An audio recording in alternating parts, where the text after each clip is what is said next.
પરમ ભાગવતનો પરિચય આપતા કહે છે, વિસૃજતિ હૃદયમ નયસ્ય સાક્ષાત હરિરવશા વિહત ઉપયગૌ ગનાશ પ્રણય રસનયા ધૃતાંગ્રી પદ્મ સભવતી ભાગવત પ્રધાન ઉક્ત.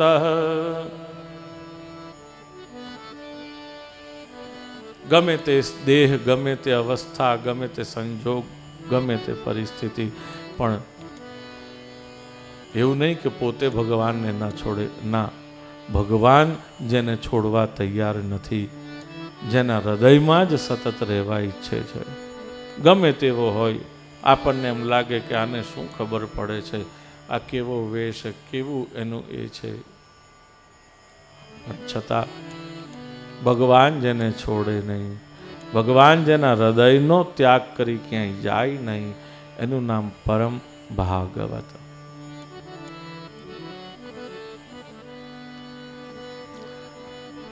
યોગેશ્વરોએ જે દિવ્ય વાતો કરી છે, બધા જ બહુ પ્રસન્ન થયા.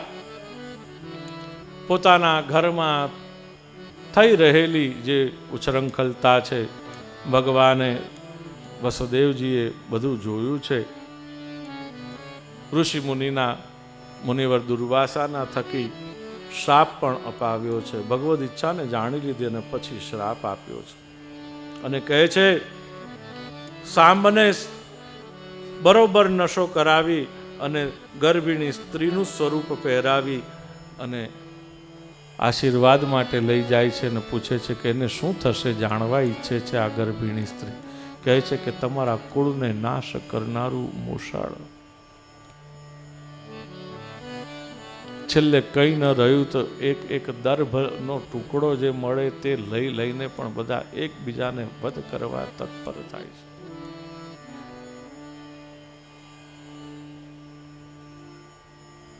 અને આપણે જોઈએ છે કે પરિસ્થિતિ સર્જાઈ રહી છે કે જે આવે તે લઈને લોકો હવે મચી પડે છે, કશું બાકી રાખતા નથી. તે મને ઓવરટેક કેમ કર્યો, તું મને ઓવરટેક કરીને આગળ કેમ ગયો, એટલાકમાં તો બ્લેડ ફેરવી દે.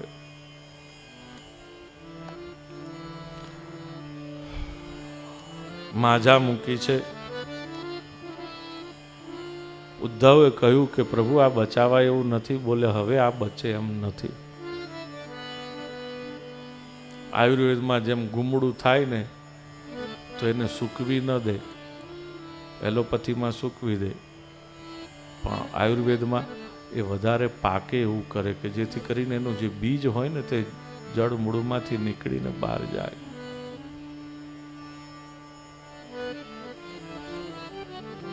ભગવાન કે ઉદ્ધવ તમે બદ્રિકાશ્રમ તરફ પ્રસ્થાન કરો.